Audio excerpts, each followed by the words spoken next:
Hey kids, we're at the Stomvi-USA shop and want to talk to K.O. Skinsness a little bit more about the kind of stuff that he works on. So let's see what he's doing. Yeah, so what you doing there, K.O.? I'm sharpening this scalpel to do a little surgery on this mouthpiece here. Okay. Has the patient been briefed that there may be complications? There's always a risk of fatality in any surgery. Okay, awesome. So this is a mouthpiece that one of our guys is using, really good trumpet player. It's a Gym Flex that he bought, and he loves it, but he's been getting a lot of hard gigs recently. So he's pounding, and when his chops swell up a little bit, he starts touching in the cup, because Gym Flex is a pretty small mouthpiece. And he called me. He was, trying to get a new mouthpiece that had, a different entry angle or more room in the cup or something like that. And I said, we could go that route, but why don't I just do a little handwork on it on the lathe and give you a little bit more room where your chops are touching. And that'll give you, I've done this many times, and that'll give you the room in the mouthpiece that you need, and I can adjust it as needed so it doesn't compromise, this and that. He goes, well, yeah, that's a great idea, let's try it. Then he doesn't have to buy a whole nother mouthpiece.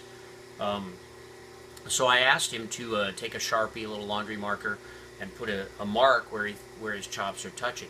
Which reminds me of a story. Guy called me up once, and it was the same kind of job. His lips were touching, and I told him that I wanted him to put a mark, and I'd open it up. I'd done it many times. And he said, well, I don't know if I can figure out where my lips are touching. And I said, well, I think you can. Just practice a little bit for a couple days. Take your time and pay attention. You'll figure it out. So he calls back a couple days later. He goes, okay. I can envision him looking around. He says, okay, I got the mouthpiece marked. I said, great. I said, send it out. And he says, can I tell you how I figured out where I was touching? And I go, well, yeah, sure. He says, but don't tell anybody. I said, okay. So I'm telling everybody. I'm just not telling his name. He said that, he says, my wife goes to bowling on Tuesday nights. So last Tuesday night, when she went out for bowling, I went into her side of the bathroom, and I took some of her red lipstick out, and I put it on my lips. He goes, and then I played the trumpet, and it marked right where my lips were touching. He goes, but don't tell anybody. So here's the part that the customer marked. And let's see how it goes here.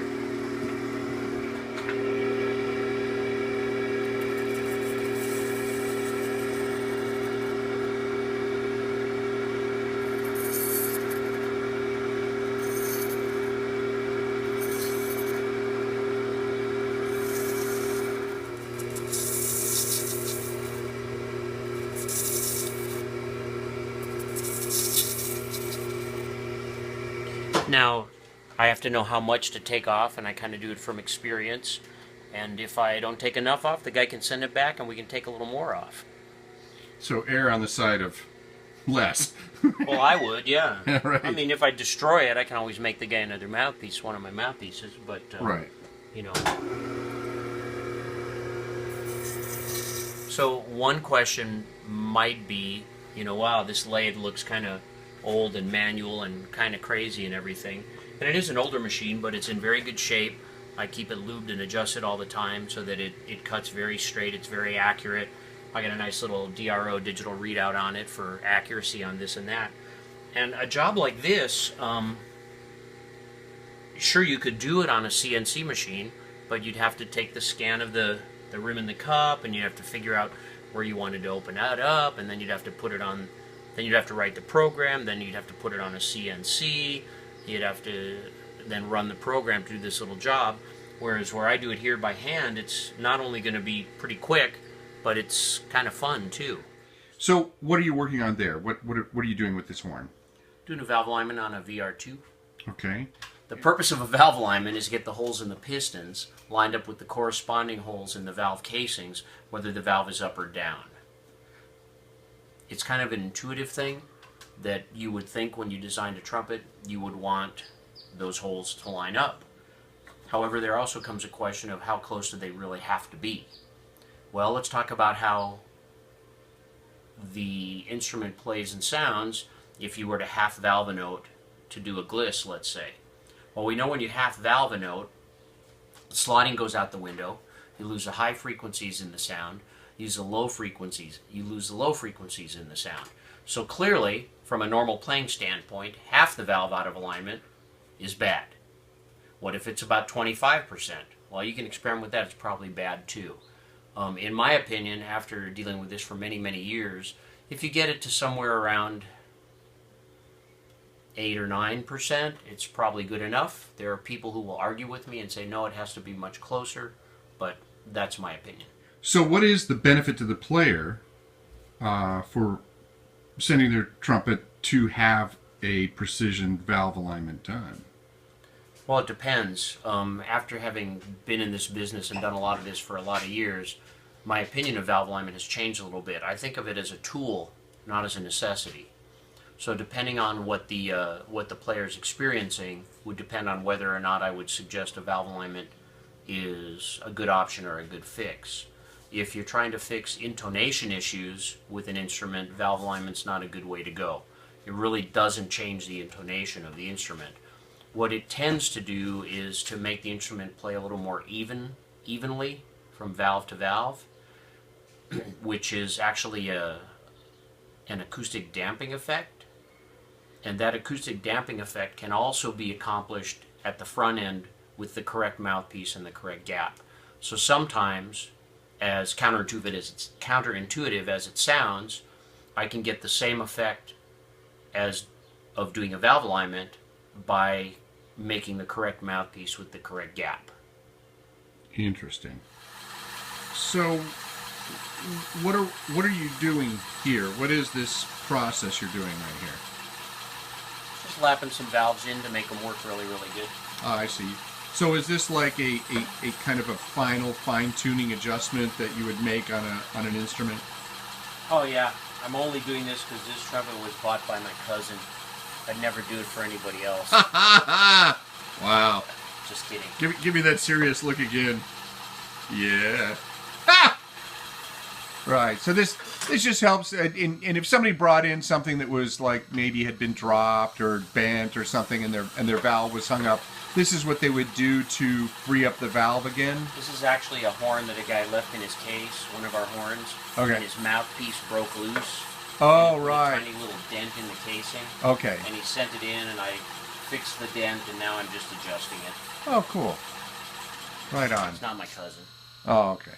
Very good. So, how in depth do you go when you're modifying? I want to say modifying, not customizing necessarily, but modifying mouthpieces. I mean, where does like modifying stop and just trying a different mouthpiece begin? Well, it depends on what the situation is. You know, I try to solve the problem for the guy in the best way possible, and hopefully the most affordable way possible. You know, we certainly, we use CNC machines, of course, and I've had fun programming them over the years. All the platforms of our mouthpieces, you see some of them there. Those are all made on, CNCs, of course, because it's repetitive work, and you make a bunch of them at a time, and it works really well. So, customizing could be altering a cup like this for somebody. It could be making a screw rim mouthpiece. A lot of times, or it's not uncommon for someone to buy a flex mouthpiece and they really, really, really, really, really like how it plays and sounds, or maybe they just really like how it plays and sounds, but they have a rim that they've been playing for 40 or 50 years, and that rim just feels the most comfortable on their faces. And so I would make a screw rim situation where they have their rim on the flex mouthpiece, they got the rim they're used to, they got the mouthpiece, that plays and sounds really, really good. Which reminds me a little bit, and I'm gonna turn left here. I talk a lot about relative intonation and stuff, and sometimes it's hard for us to wrap our brain around what that really means. And sometimes you hear a great player, playing by themselves, scales, arpeggios, or you're doing it yourself, and everything seems and feels like it's in tune, but you're not really sure. Well, a real good way to deal with that is to just listen for the timbres.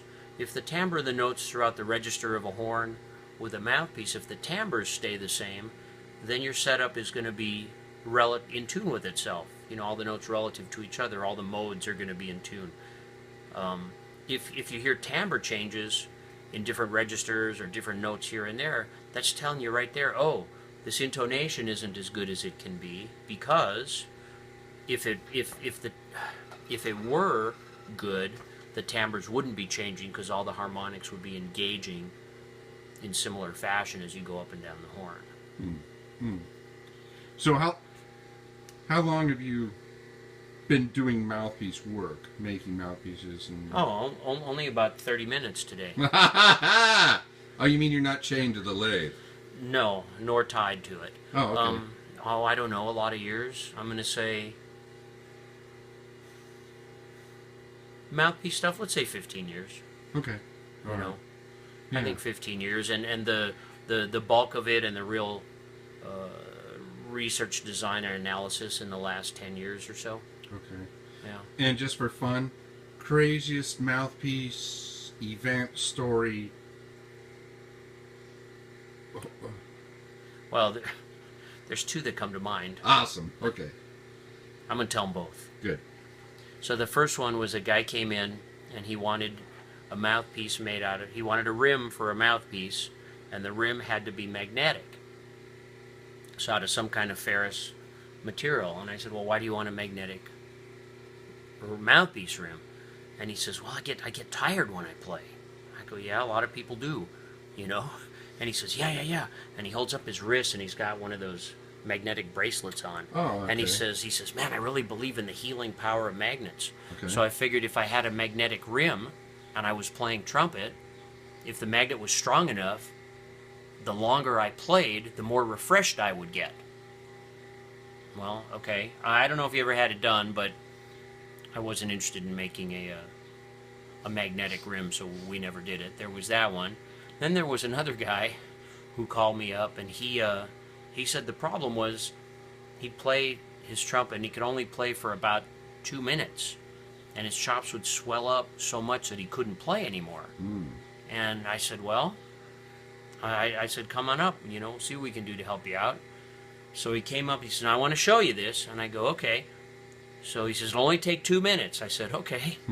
So he starts playing, he sounded fine, and it was about 2 minutes, and all of a sudden, bam, you could hear his chops hit the bottom of the cup, and he was done. He couldn't play more. It was only about 2 minutes. And he says, I've come up with a solution. I go, well, what's your solution? He says, well, I sell medical devices. And I go, really? And he goes, yeah. And he reaches in his bag and he takes a can of Freon spray. And he sprays his chops with it to bring the swelling down. Oh. And then he's got another 2 minutes or so that he can play. And I said, well, I don't know that that's really the best solution. And if I recall, I think all I did was some job like this, gave him a little bit extra room. I mean, it was a little bit extreme case, so may have gone to a bigger cup or something. But those are the two mouthpiece things that come to my mind right now. Neither one I would, well, I can't say I don't recommend the magnetic one. Don't know what it would work, if it would work or not, but my guess is no.